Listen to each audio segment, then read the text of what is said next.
Yangi chiqarayotgan Atacento travetsiylarimiz ham ancha ommalashib qoldi. Sizni sharofatingiz bilan. Yaxshi. Standart qonunlariga rioya qilinyaptimi? Ha, albatta rioya qilyapmiz. Juda yaxshi.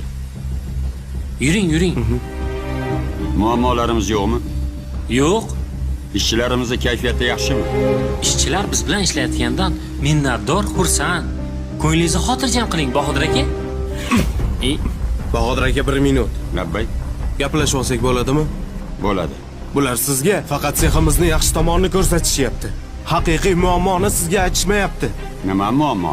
Mana bu yerda ishchilar 2 oydan buyon oyligini ola olmayapti. Bizda ham bola chaqa bor, oila bor, och o'tirishibdi axir. Ertalab ishga kelamiz, kechqurun qaytamiz.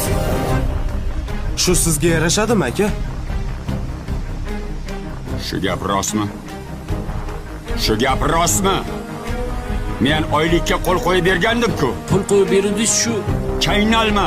Shu Abdullajon. Nima Abdulla? Abdullajon o'g'lingiz oluvdilar pullarni. Ishchilar haqqidanmi? Yo'q, 1-2 kunda qaytarsalar kerak. Top Abdullani. Bor. Xo'p. Mana shu zavodni halol mehnatim bilan, peshona terim bilan qurganman. Ada, qo'ysizchi, qattaga yo'q bir ish ekan. Arzimagan pul bo'lsa, berib yuboraman hozir o'sha pulni. Qaytaraman. Nimani berib yuborasan? Ishchilar oldida to'kilgan obro'yimni qaytarasanmi? Ha? Shuncha mehnatimni qaytarasanmi?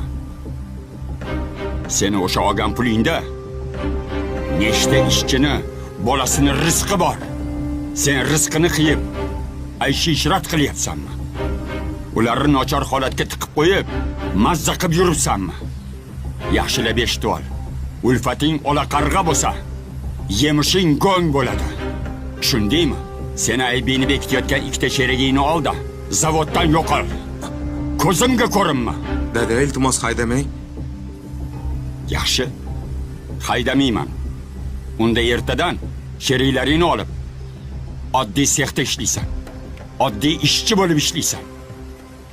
Eng qora ishda ishlaysan.